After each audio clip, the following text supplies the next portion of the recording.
jailed for life. Narok court convicts 50-year-old man found guilty of defiling and marrying a 9-year-old girl. The body was cyanosis. Cyanosis means that this person was not getting enough oxygen into the body when he died. Murder most foul. Autopsy on the body of the late LGBTQ activist and fashion designer Edwin Kprotich shows he died as a result of smothering. And protecting the homeland. President William Ruto urges administration police officers to foster cordial relations with the public.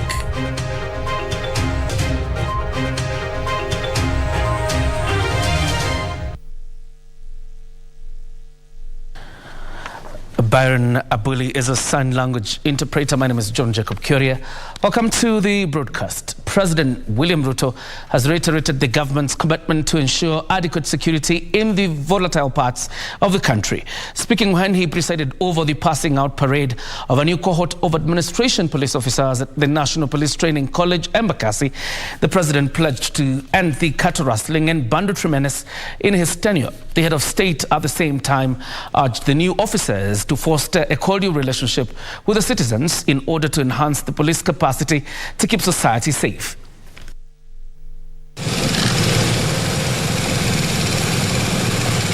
After 9 months of intensive and rigorous training at the National Police Training College, Kipkosi,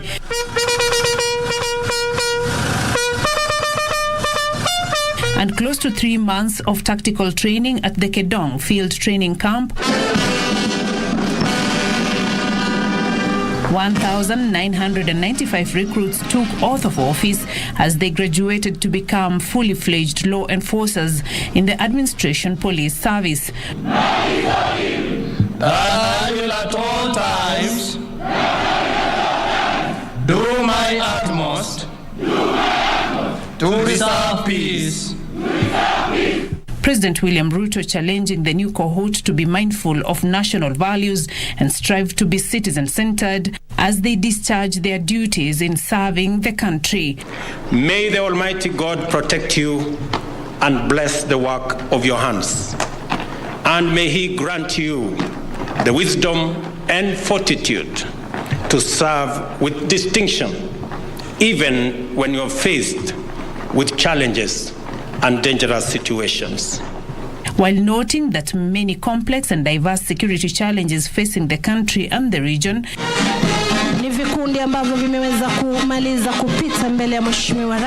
the president gave his assurance to bring to an end to banditry and cattle rustling during his tenure. Sote tuungane na kila mmoja wetu afanye sehemu ambaye akonaye ya kazi kwa uadilifu, kwa kujitolea, kwa bidii, ili tuweze kutengeneza taifa ambayo itatufaa sote. Hau kile kikundi cha mwisho speciali ambacho kitajiunga na kikundi cha S chini ya parade adjutant.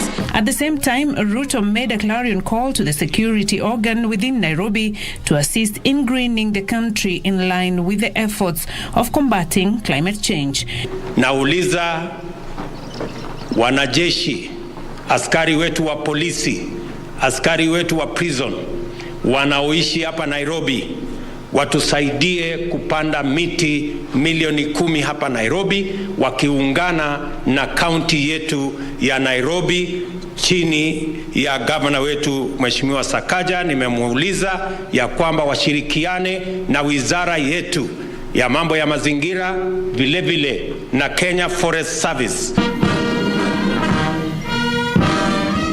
Interior Cabinet Secretary Professor Kithure Kindiki said his ministry will ensure that security personnel work within the confines of the service ethics void of politics interference. Katika idara hii ya usalama, Mheshimiwa Rais, umeendelea kutuongoza na kutuelekeza na umetuambia jinsi unavyotaka kuona vikosi vyetu vya usalama wa nchi vikifanya kazi kulinda maisha na mali ya mwananchi, kutopendelea upande wowote, kutojiingiza katika siasa na kuwa waaminifu kwa katiba ya nchi yetu na sheria za nchi. In terms of politics, rais ako na jeshi yake ya siasa ambaye mimi ndiye kamanda ya hiyo jeshi, na kwa wakati huu hatuhitaji nyinyi kwa hiyo jeshi. Nyinyi ni jeshi ya IG, mfanye kazi ya kulinda Wakenya na maisha yao. The new APs will take a break before they are deployed to various areas.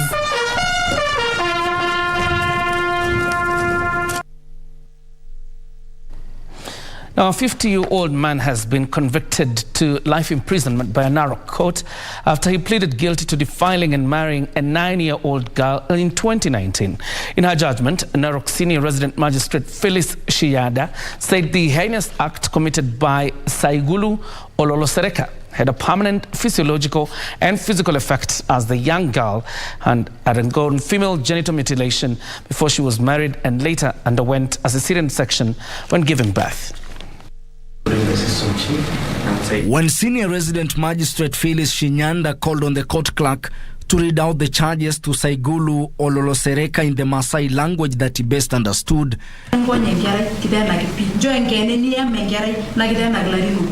surprisingly, the 50-year-old man reiterated that the charges were true and that the 13-year-old girl was his wife, whom he dearly protected.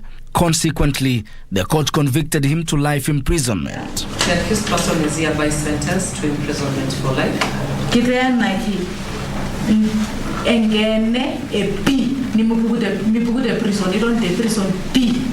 With respect to count 2, the accused person is hereby sentenced to serve 3 years imprisonment. The sentences will run concurrently.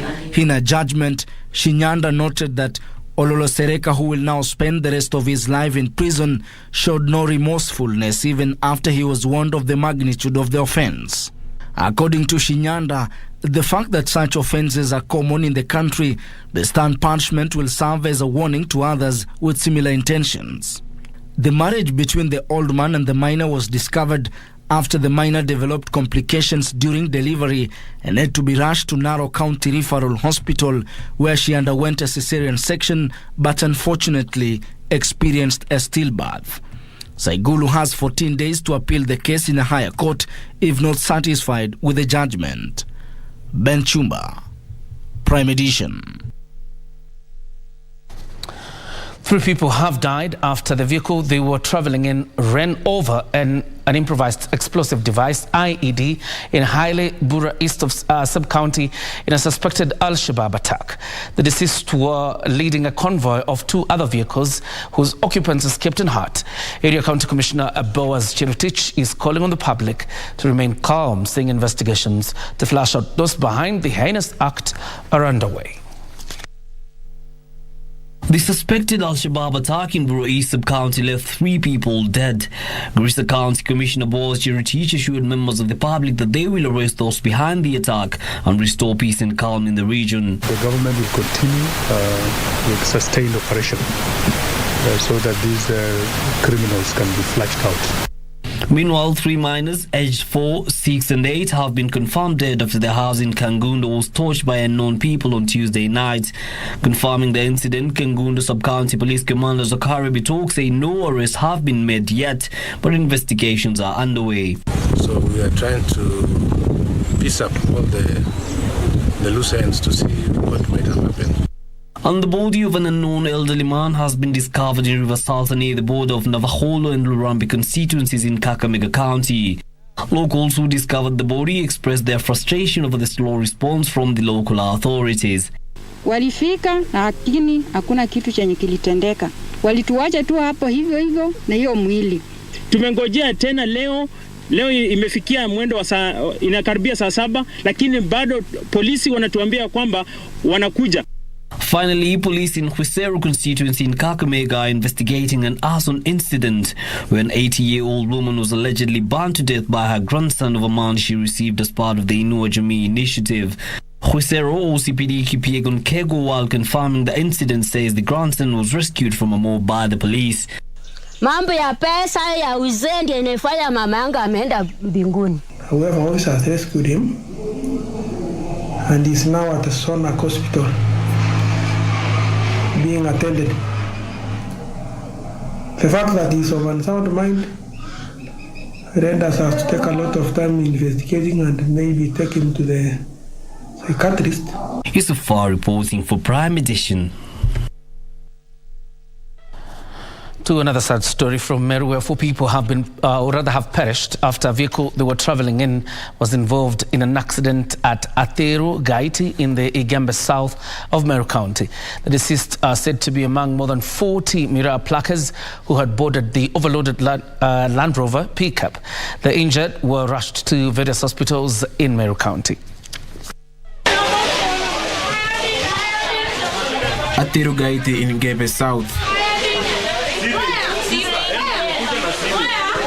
A Land Rover vehicle transporting Miraa plackers was involved in a grisly accident. 4 people are said to have lost their lives on Wednesday morning. At Nyambene Hospital, medics attend to casualties. However, the hospital does not have a permanent male ward and only puts up a makeshift one whenever such an incident occurs, a concern raised by locals. Kuna project ambayo imeanzishwa na county government ya wodi ya wanaume na inaendelea kujengwa, lakini tunaendelea kuongea na wakubwa wetu, manake watu wangefaidika sana kama hiyo wodi ingekuwa inafanya kazi, manake hawa wanaume wote itabidi wote watumwe katika hospitali ya Meru. According to Dr. Githu Washira, a doctor at Nyambene level 4, the hospital received the 4 bodies and 32 casualties. Liletwa watu 32 ambao walikuwa wamehusika katika ajali mbaya.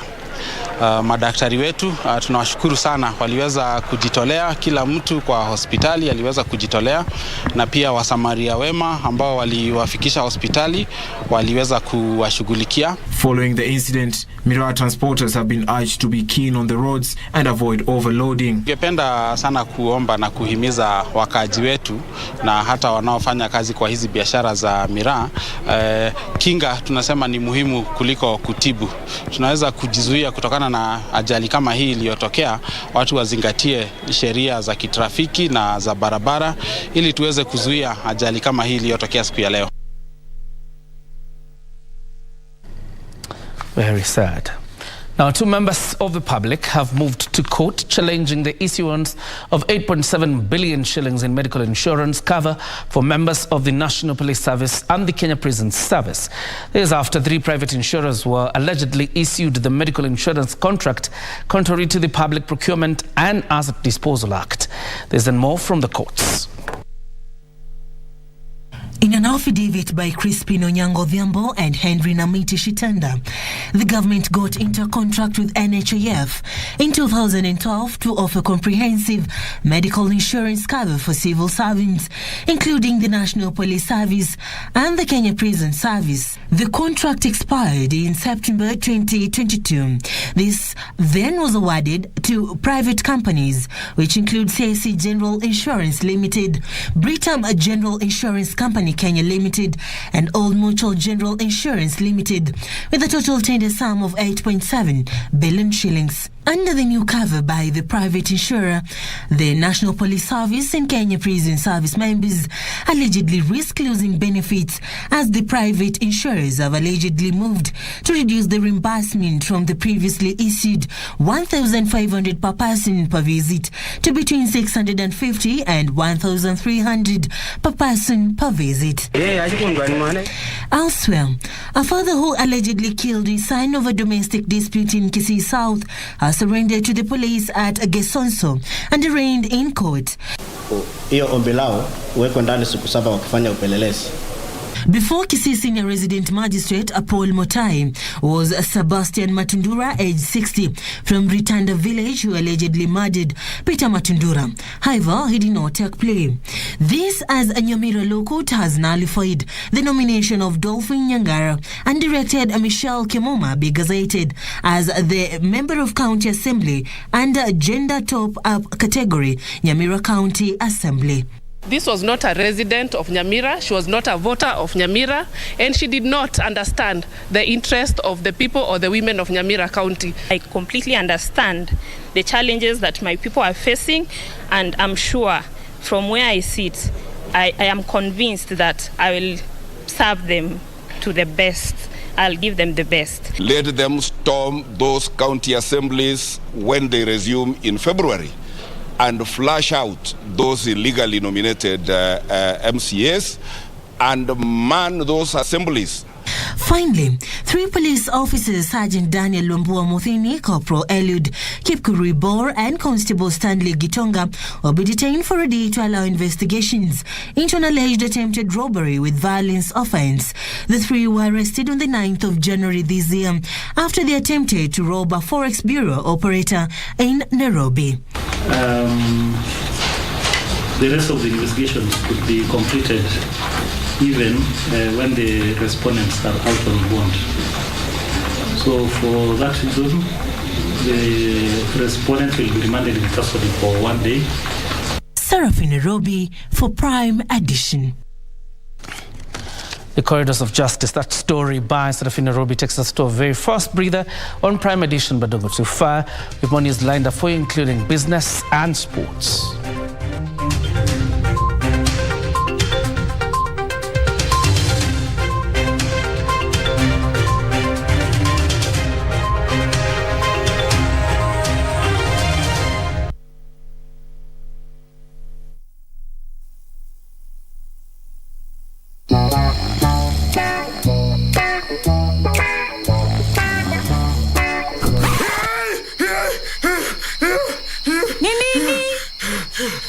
Nimesahau kucheza Loto Moto. Usisahau kucheza Loto Moto. Shinda milioni 2 kila siku kwenye M-Pesa. Chagua lipa na M-Pesa. Paybill number 757070. Account number andika neno Loto. Kisha weka star na nambari yako ya simu. Weka kiwango chochote cha pesa kuanzia shilingi 50 hadi 2000. Aulali. Lipa kisha subiri draw. Welala. Nitakutimizia ndoto zako. Milioni 2 usiamini. Ujumbe huu umeidhinishwa na BCLB. You and her can be Baba Jane's wives. Sharing is caring. Karibu chai iko tayari. But your mom needs help. Enda. Na ukiachwa kitu yoyote awezi deal nayo. Mbona uko kwa bwana wako? Huku ni kwetu.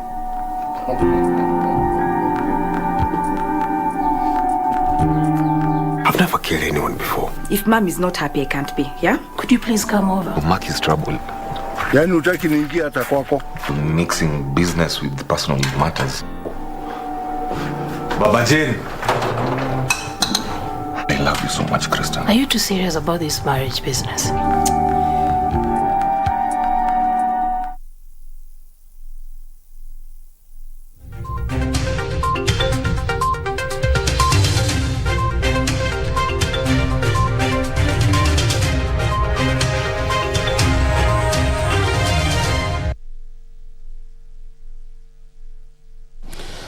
Welcome back. You're watching the Prime Edition. 22 out of the 23 arid and semi-arid ASAL counties remain in a critical drought situation following poor rains during the October to December season. With 4.35 million Kenyans being food insecure and over 960,000 children facing malnutrition, the Cabinet Secretary for Arid and Semi-Arid Lands and Regional Development, Rebecca Miano, says non-ASAL areas such as Kirinyaga, Kiambu, Machakos, Nakuru and Murang'a are now reporting the impact of depressed rains. According to the National Drought Management Authority, NDMA, 9 counties including Kilifi, Mandera, Marsabit, Samburu, Turkana, Wajir, Isiolo, Kitui and Kajiado are currently in alarm drought phase. 13 other counties are in allowed drought phase. They include Garissa, Lamu, Narok, Tana River, Makueni, Tharaka Nithi, Baringo, Laikipia, Meru, Taita Taveta, West Pokot, Nyeri and Kwale. The relief assistance targeted 2,860 households in the worst affected sub-counties, including Magarini in Kilifi, Mwingi North in Kitui, Samburu East in Samburu, Moyale in Marsabit, and Igembe North in Meru. Speaking at a briefing on the state of drought in the country, it emerged that more government and stakeholder intervention is needed to complement mechanisms already in place. We urge our worthy stakeholders to ride the crest of the existing goodwill to join the government in minimizing inefficiencies and maximizing our envisaged impact. The government is committed to building resilience in order to ensure that our state of preparedness moving forward is taken care of. Currently, the government disbursed 1.4 billion shillings in its livestock offtake program since September 2022 in ASAL areas as it looks to safeguard non-ASAL areas, including affected wildlife corridors. This time round, we have seen counties that are not ordinarily ASAL counties affected by the drought, but in specific wards. And I can give you some examples. In Kirinyaga, we have Gadigiri and Kiriti wards, and these need interventions. In Kiambu, we have wards like Kalimoni, Mugudha, Theta, Wetaithie, and others that have been affected. In Machakos, Kalama, Kola, and others. The government targeted all the arid counties and semi-arid counties in terms of the livestock offtake, where the county government and national government and partners are involved to encourage farmers to sell their animals. And the exercise has been very successful. Yes, there might have been death, especially when they are migrating or they are moving from one location to other in search of pasture and water. Also, some of the animals are being transported from the affected counties to other counties which are in alarm state. The government is now coordinating a multi-agency assessment of the 2022 short rain season to ascertain its impact on food security to inform drought mitigation strategies in the current situation. Alan Oko, Prime Edition. ICT and Digital Economy Cabinet Secretary, that is Eliud Owalo, has defended the ongoing food distribution in Nyanza region. Owalo says the region, just like many other parts of the country, experienced crop failure and vulnerable families deserve to be cushioned from the vagaries of crop failure. The ongoing food distribution in the region has attracted mixed reactions, with the opposition chief Raila Odinga terming it political. Achola Simon has more details. Information, Communication Technology and Digital Economy Cabinet Secretary Eliud Owalo was in Reda sub-county of Siaya County to distribute food to vulnerable families, even as the ongoing exercise continues to draw mixed reaction from various quarters. We're giving you this food just as basic support to stem off famine. But when it comes to the long rains, we want to look at sustainable food security. So we'll be coming back here with cheap fertilizer and seeds for you people to plant during the long rains. People do not need relief food. It is extremely disappointing. Harvests are poor all over the country. Nobody can feed on politics. Politics is over. If you are eating well, hiyo ni shauri yako. The leaders also maintaining that the region was ripe for a political paradigm shift to focus more on tolerant and development-oriented politics as opposed to being in the opposition. We want to talk about issues to do with the fishermen, the fishing industry, how we can establish fishing factories along the beaches here. Whether it is at Usenge, whether it is at Wichilum, whether it is Kamito, Luanda Kutieno or Miurbe in South Nyanza. The exercise coming few days to the expected visit by President William Ruto to the region. The leaders maintained that the president was welcome, calling on the residents to turn up in large numbers and receive him. Wangapi wamekubali kwamba tumekaribisha William Samoei Ruto hapa tuone kwa mkono? Mmemkaribisha? Mtampokea kwa shingo na vigalagala? Mmekubali kwamba rais atutembelee hapa siku ya tarehe 14? Wacha nione kwa mkono wale wamesema kwamba rais akuje nione. Achola Simon, Prime Edition, Siaya County. Of course, the tour by the president in the Nyanza region begins on Saturday, like the cabinet secretary has pointed out. Now, the late LGBTQ activist and fashion designer Edwin Kprotich, alias Chiloba, died as a result of smothering, a process of being deprived of oxygen. A post-mortem conducted by government chief pathologist Johansen Oduor indicates that the late Chiloba died due to suffocation caused by stuffing pieces of cloth in his mouth and nose. The autopsy on the body of the late Edwin Kprotich, popularly known as Chiloba, indicates that he died of suffocation due to lack of oxygen supply.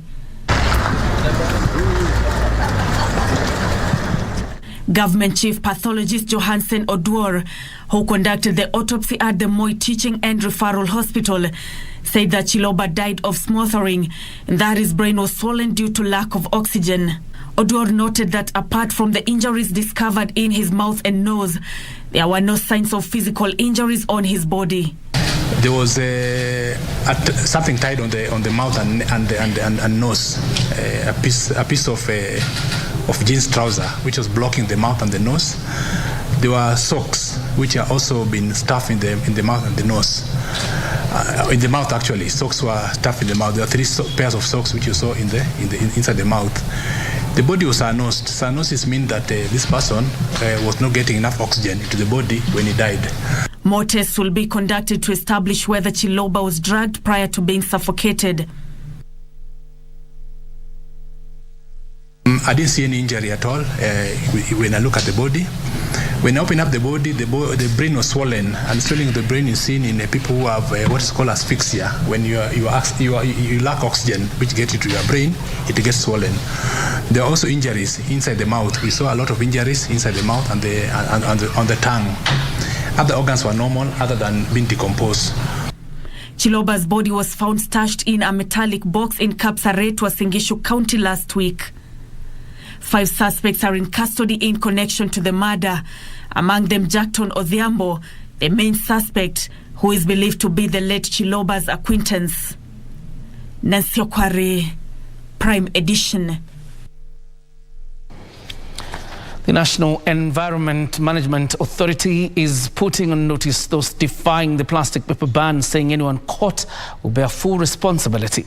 The stern warning follows a raid conducted by NEMA at the Ahero Market in Kisumu County on Wednesday that led to the arrest of 8 traders who are to be arraigned in court on Thursday. Wycliffe Okech has the report. The National Environmental Management Authority, NEMA, has intensified the implementation of the plastic bag ban imposed in the country in 2017. On Wednesday, the authority conducted a raid at the Ahero Market in Kisumu County, leading to the arrest of 8 traders. Around 8 of them have been arrested, 2 stockists and 6 general traders.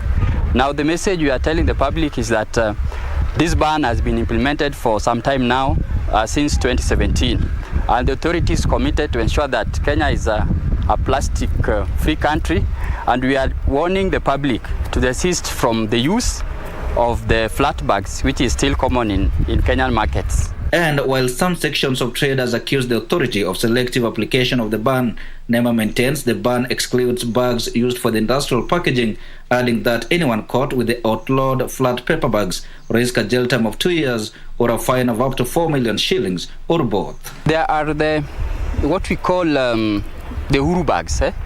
It is eco-friendly. And we also have the kakis, which have been made by the brown papers. So they are so good in even packaging of sugar. Like the arrests we've made, there are several packaging of rice, sugar, which can easily be packaged in those eco-friendly bags. So we are telling the public to desist from the use of plastic bags. It is an offense having it in the first place, and the penalty is quite huge. NEMA further says it has intensified border patrols in collaboration with other relevant agencies to seize plastic bags allegedly being smuggled into the country from the neighboring Uganda. For Prime Edition, I am Wycliffe Okech. Further afield, Nigeria is set to host the Africa 2023 Regional Summit aimed at, among others, supporting the mission and vision of the African Union and encouraging youth education programs in the continent. The Abuja-slated summit, initiated by the Universal Peace Federation, is expected to also provide an opportunity for political and religious leaders to enhance peace, security and development in Africa. President Muhammadu Buhari of Nigeria and President Macky Sall of Senegal are among the co-chairs of a committee set up for the summit that is themed on supporting the objectives and flagship projects of the African Union for Sustainable Peace. The 2023 summit, to be scheduled in the year, will provide an opportunity for political and religious leaders to enhance peace, security, and development in Africa. The summit is also expected to build a regional partnership to resolve international conflicts, especially on limited resources, besides developing programs that would improve youth education, among others. While launching the organizing committee for the Africa Summit in Maputo, Mozambique, UPS Director General Dr. Yung Yang Ho said the forum would address world's challenges in dealing with pandemics and strategize to enhance global mutual cooperation. UPF's co-founder Hakja Hanmoon says a proposed fundamental solution would realize lasting peace centered on interdependence, mutual prosperity, and universal values. Irene Mchuma Odim, the Prime Edition. A family in Nairobi's Umoja 2 estate is appealing to the public to help find their missing 10-year-old son, Harmony Ihaku, who went missing on the 28th of December 2022. There's more stories on the county's roundup. According to his father, Simon Ihaku, the boy was playing with friends within the compound when he disappeared without a trace. The family is appealing to anyone with information about the missing child to report to a nearby police station or call his father, Simon Ihaku, on 0717 043 146. Alipotea akiwa wanacheza kwa court na wenzake, na hiyo ilikuwa tarehe 28 mwezi wa 12 last year, that is 2012, na hadi wale 2022 I mean, sorry. So hadi wa leo hajapatikana, na nilibidi nikaripoti Buruburu police station, but wananiambia tu bado wanatafuta, sijapata usaidizi mwingine wowote. Meanwhile, Narok County government has come to the rescue of two boys who were seriously injured after they accidentally detonated an explosive by paying their medical bills of 600,000 shillings at Tenwek Mission Hospital. The two boys, aged 6 and 12 years, were herding their father's goats when they met their tragedy. Here with me, Mzee Kunguru is going with my officers today to clear that bill, so that again one of his kids can go home safely. The other one we will follow until we make sure that is also now released and ready to go back to school. A day after MCAs from Kiambu County protested over the manner under which Kiambu Governor Kimani Wamatangi was running the affairs of bursary funds, a truce was arrived at with Wamatangi chairing the meeting. The meeting between the MCAs and the governor, which took over 6 hours, saw journalists being locked out of the county gates. Governor na county assembly hufanya kazi pamoja kulingana na katiba yetu. Sasa tukasikizana ya kwamba yale mambo labda yangekuwa yametafsiriwa vibaya na watu wakifikiria kwamba kuna malumbano ama tofauti kubwa kati yetu. Ndio tukasema wacha tuketi tuhakikishe watu wa Kiambu ya kwamba hatuna mambo ya kutofautiana kwa ile njia watu wangeweza kuwa wanafikiria tuko nayo. Still in Kiambu, long queues have been experienced across the county following the ongoing NHIF mass registration that was launched by Kiambu County Governor Dr. Kimani Wamatangi. Elsewhere, Murang'a County government plans to digitize provision of all services. Governor Irungu Kangata underscored a move, saying it will improve efficiency and transparency. It will help the people of Murang'a, number one, to get easier services very effectively at the comfort of their homes. It will enable us collect more revenues that were leaking out and use that revenue now to offer better services to the people of Murang'a. Finally, the police in Kitale have detained 5 robbery suspects who allegedly were harassing residents of Matisi area in recent days. According to Kitale OCPD Patrick Lobolia, one suspect was found with a police uniform and rolls of bang.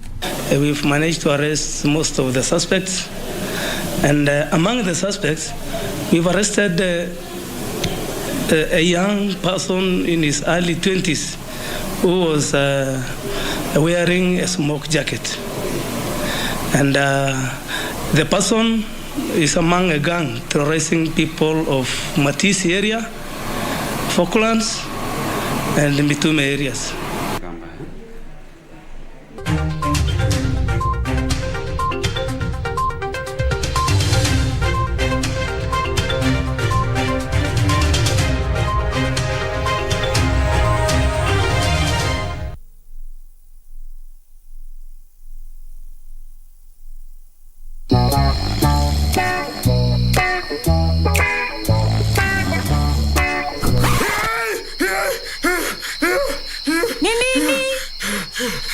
Nimesahau kucheza Loto Moto.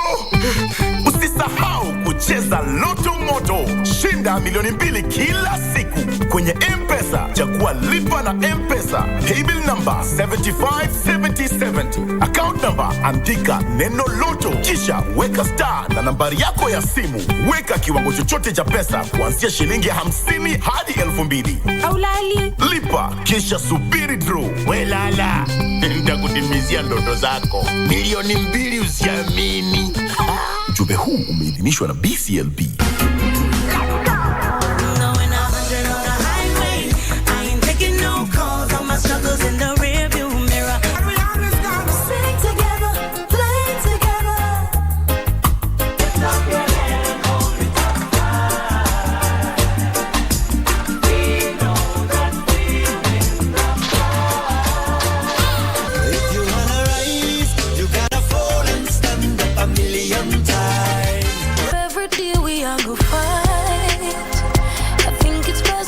Forget me. Nothing they can do to stop this abuse.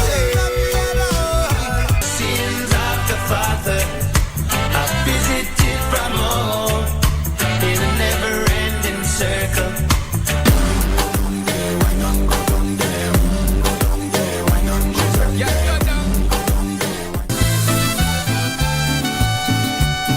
When a woman loses her interest in a man, it's because there's another one knocking at her door. But that isn't the case here. What's your problem with me, Sergio? Come on, why don't you tell me? Keep your distance from my woman. Flowers for the future missus. Why are you here? Why aren't you with him?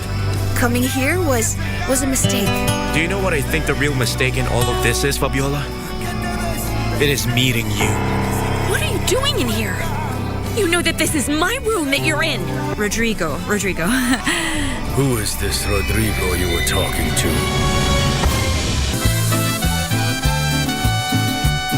This company is where it is because of me. I know you will never get tired of reminding us of the fact, but I'm not going to let you ruin this company because of your fights with Melissa. Calvin is doing drugs. I thought you were changing your ways. You have disappointed me once more. I used to think that you'd do anything for us. But now you've become this person who ruins things that have taken people years to build. Just hold on. Unanishuku. This is my company, and no one is going to take it away from me.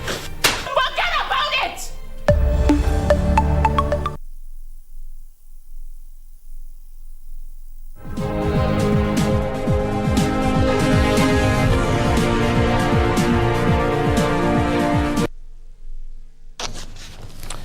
Well, it's time for us now to do a business with Wairimo Jenga, who's on set. Wairimo, take it away. How are you, JJ? I'm okay. Well, we start off with the budget conversation for the year 2023-2024. And this year's budget is being carefully drafted to ensure that the country's growth is all-inclusive and embraces the people at the bottom of the pyramid in efforts to reduce poverty. National Treasury Cabinet Secretary Professor Njuguna Ndungu says the budget will focus on digital solutions, protecting private investments and market development.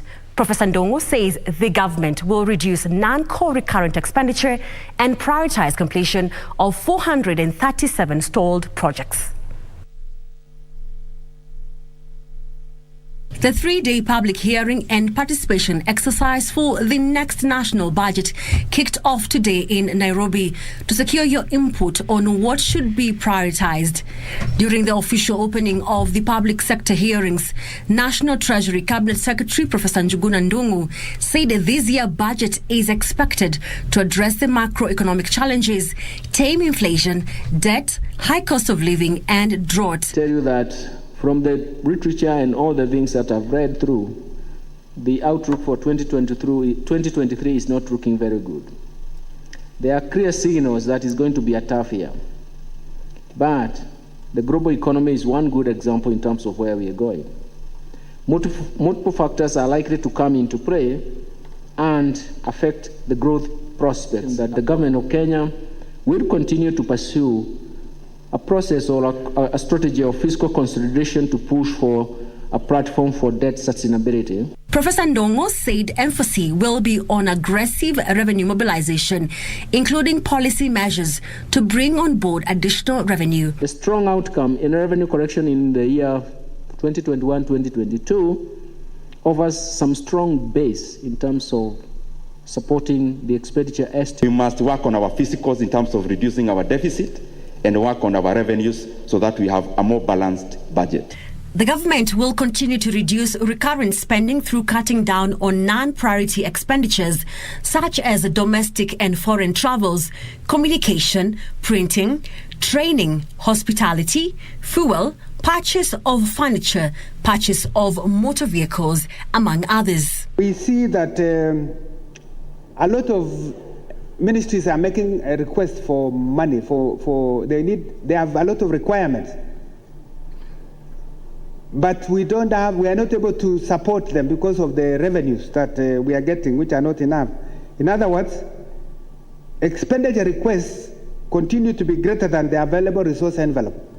That is a challenge. The government also plans to prioritize the completion of 437 stalled projects before embarking on new ones. We don't want you to start new projects before you complete existing ones. And even where there is opportunity to restart the idle ones, let's focus on those, because that amounts to waste of resources. If you have idle, because you have idle equipment, and also if it's a loan, we are servicing loans for projects which are stalled. County governments are expected to put measures to increase own revenue collection, adhere to fiscal responsibility, and clear all pending bills.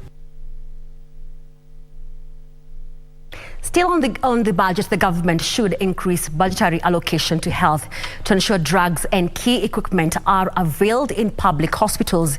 Kenyans also want allocations on subsidizing school fees in secondary schools and institutions of higher learning increased. This emerged as at the 3-day public hearing and participation for the 2023-2024 budget, which kicked off in Nairobi with calls to increase farm input subsidies and facilitation of micro, small and medium-sized enterprises.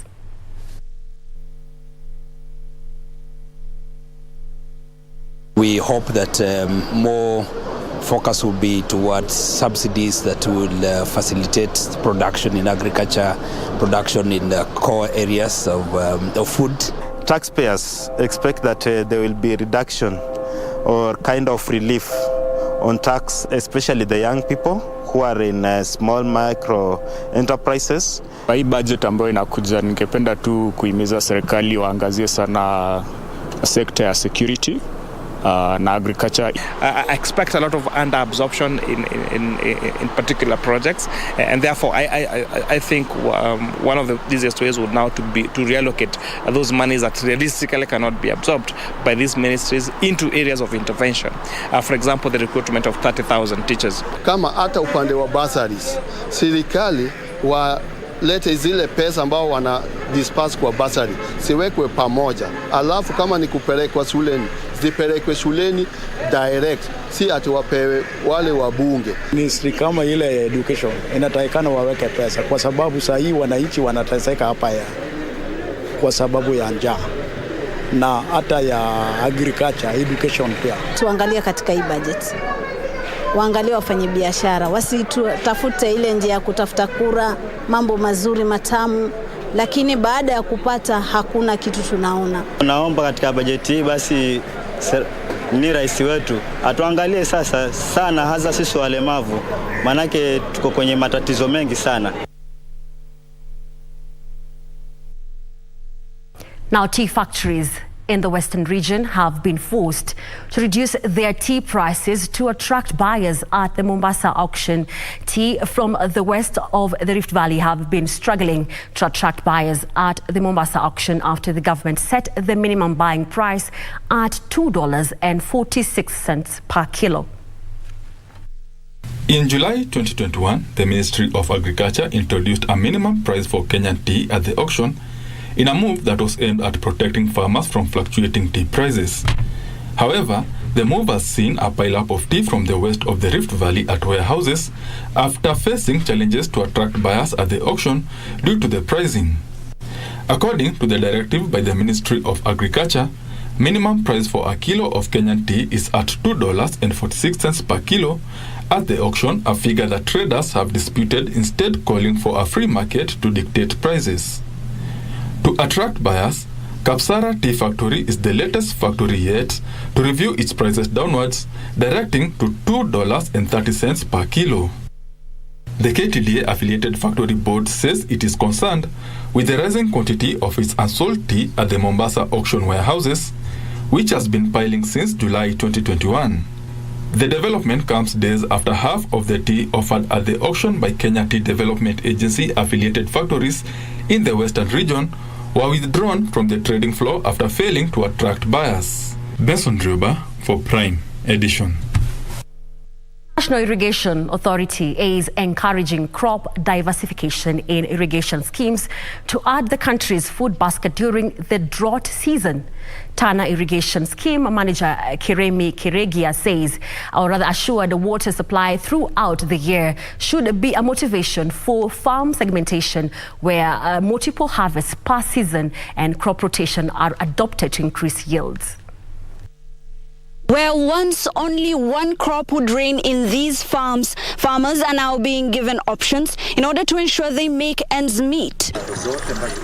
For many decades, these farms were dedicated to cotton farming, supplying over 40% of all cotton lint produced in the country.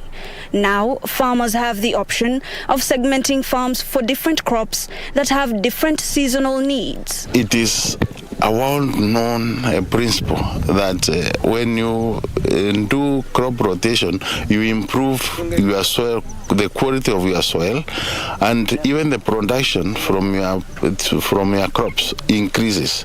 You also minimize the cost of pest and disease management because you don't have some pests which are more tolerant, and when you do monocropping, you find that they even continue breeding because they have a very susceptible hosts.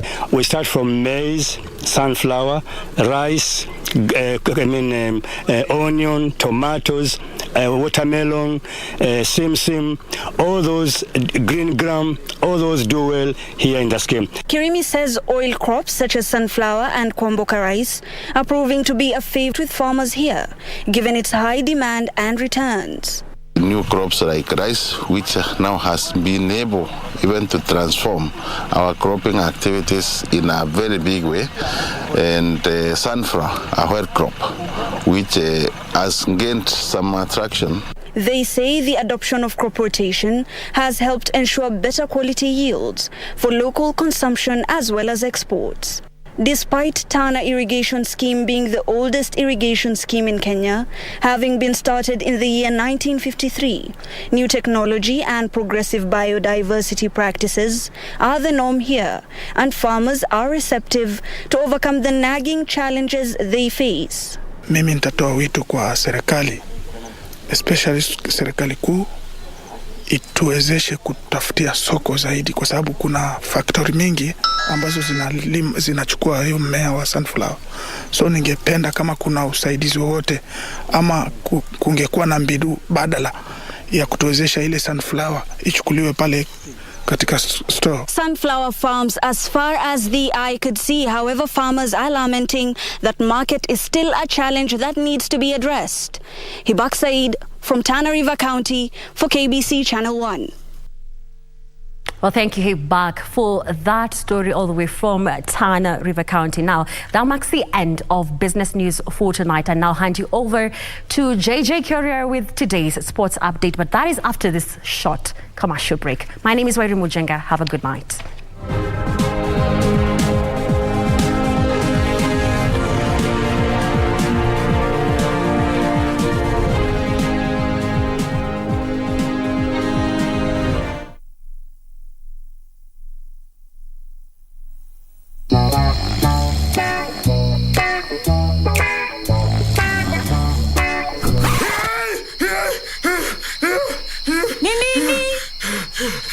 Nimesahau kucheza Loto Moto. Usisahau kucheza Loto Moto. Shinda milioni 2 kila siku kwenye M-Pesa. Chagua lipa na M-Pesa. Paybill number 757070. Account number andika neno Loto. Kisha weka star na nambari yako ya simu. Weka kiwango chochote cha pesa kuanzia shilingi 50 hadi 2000. Aulali. Lipa kisha subiri draw. Welala. Nitakutimizia ndoto zako. Milioni 2 usiamini. Ujumbe huu umeidhinishwa na BCLB. Charlene, get up here! Hurry! Jenny? Hey! You got the offer! Yeah! You got it! What are you doing? You look like Charlie. Charlie Chaplin. No, my name's Jenny. I'm really looking forward to working hard with all of you here. Thank you. We ordered 20 cupcakes for a photo shoot. Take them to the studio on the 20th floor, okay? Do it now and be fast. Thank you so much. Hurry, hurry. But people are waiting. All right. They transferred you here? Yeah.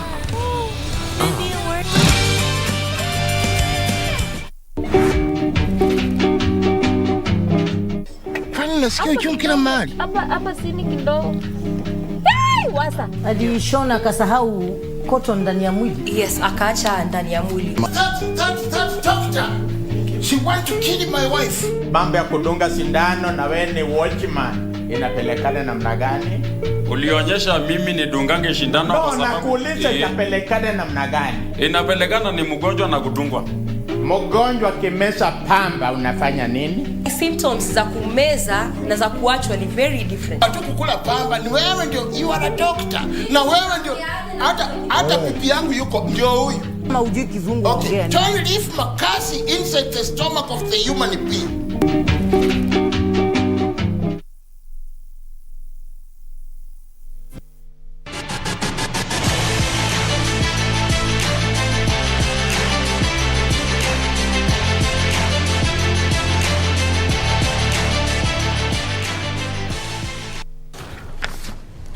Let's do some sports now. The government has ordered for an audit of all stadia across the country so as to ascertain whether the amount invested in the sporting facilities reflect the reality on the ground.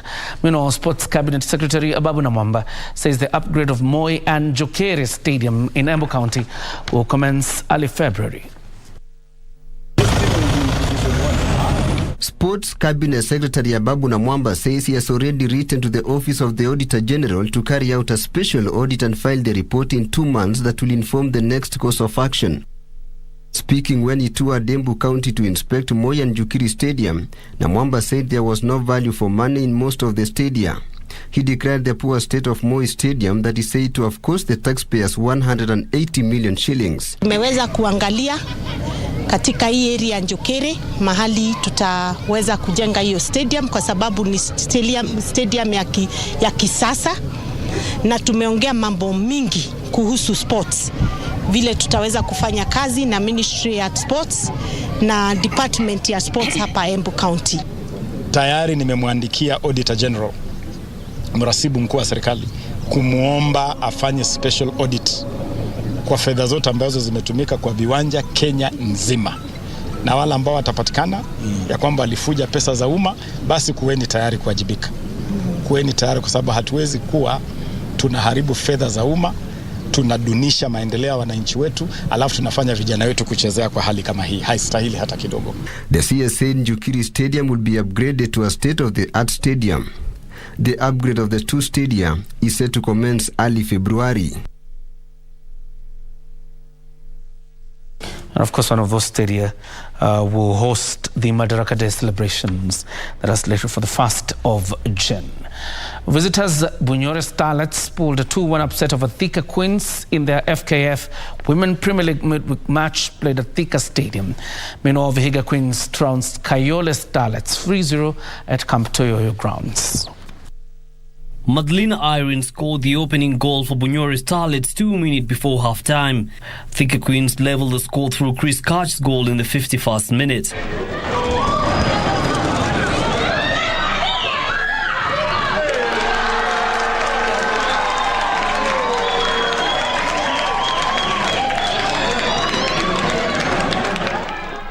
Thika Queens Belonda Lupumba was given a straight red in the 74th minute and awarded Bunyore Starlets a penalty that Priska Akinyi converted 1 minute later.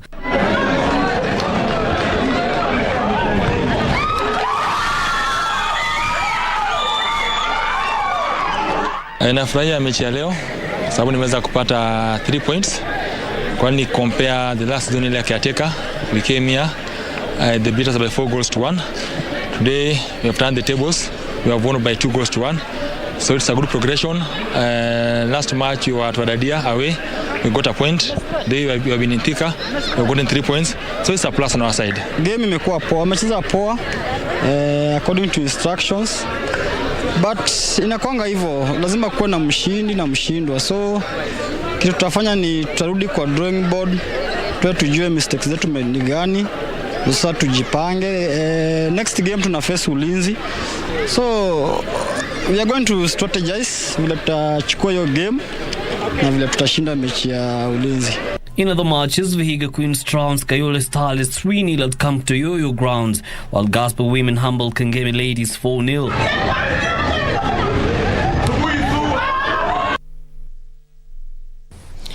Of Mushindi and Mushindwa. Alvin Otieno and Brian Tanga returned to the Shujaa squad for the 4th and 5th legs of the HSBC Sevens World Series as Damian McGrath named the 13-man team in Nairobi on Wednesday. McGrath said despite the duo being little short of Sevens fitness, they will bring a lot of experience in the team. There are also debuts for Menengai Oilers and Simba center John Okoth and Daystar Falcons youngster Floyd Wabwire. The team will be captained by Nelson Oyo, while veteran William Baka, Haman Huma, Kevin Wakesa and Dennis Abukuse also made the cut. Shujaa, who are in Pool A for the Hamilton Sevens in New Zealand alongside Samoa, Fiji and France, will leave the country on Friday evening. Meanwhile, Kenya Sevens all-time try scorer, that is Collins Injera, unveiled his spot on the Walk of Fame as Sigatoka Injera will be inducted into the Fiji Hall of Fame during the Koro Coast Sevens scheduled for January 12th to 14th.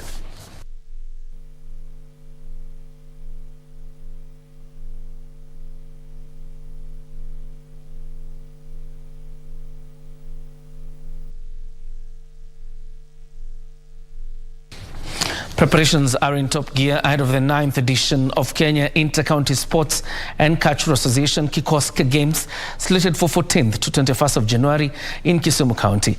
The Kipkosi Games are expected to bring together 8,000 participants from all the 47 counties. So far, Kisumu County has identified venues and facilities that will offer accommodation to the participants. Meanwhile, the fate of Kiambu team that is currently preparing for Kipkosi Games this year hangs in the balance after the number of participants was slashed from 400 to 120. Led by the overall captain Margaret Mugo and her assistant John Bachu, the team said they received the communication only 3 days to the event, which kicks off this Saturday in Kisumu. Kiambu Governor Kimani Wamatangi revealed that they want to send a lean team without spectators so that they cut on the cost.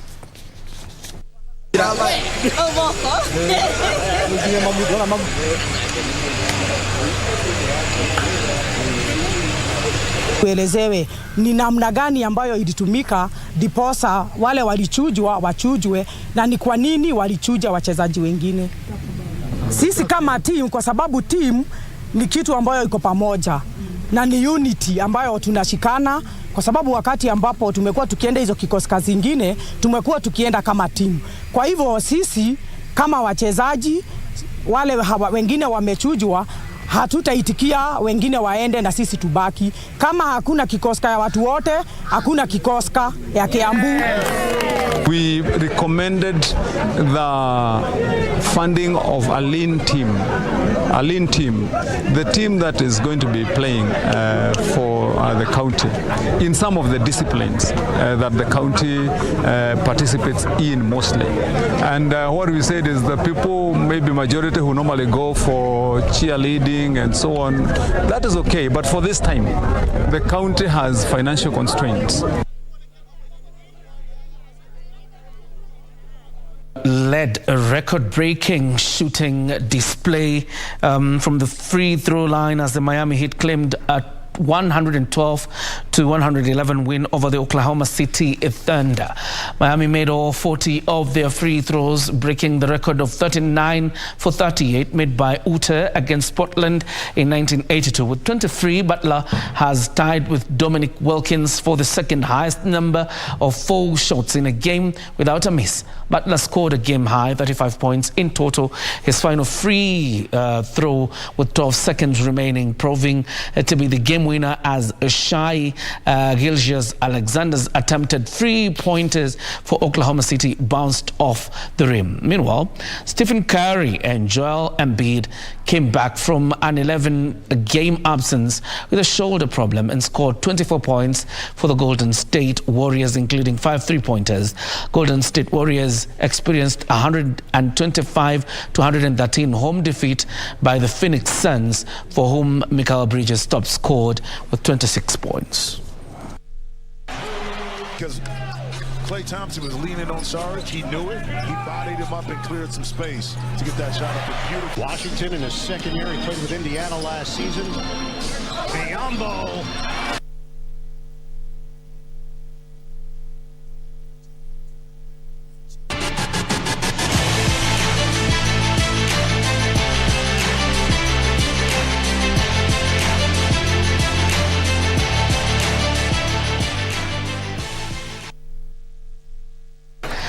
Well, it's that time when we get to fold up on this end of a Prime Edition and hand you over to the other side for your weekly dose of reggae. Ile kitu.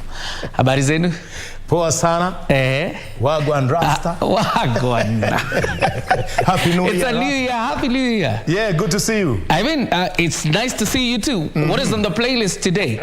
Of course, expect the unexpected, but the very best. We give you nothing but the best in reggae music right here on The Rave. All right. Yeah.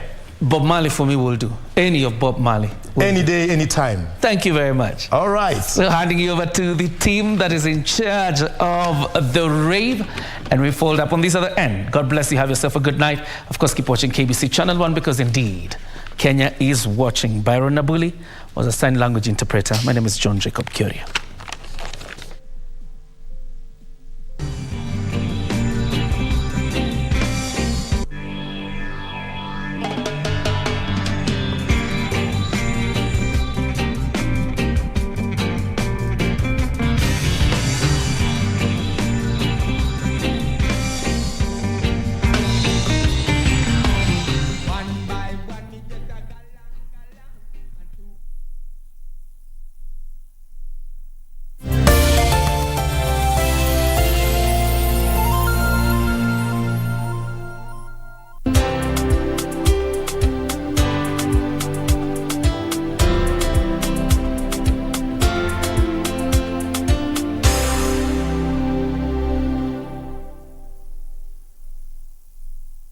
Kupata Waibrania kama skiza tune yako, bonyeza *811 *817#. Yesu Kristo ni yule yule, jana, leo na hata milele. Wahibrania 13:8. Kupata Waibrania, bonyeza *811 *817#.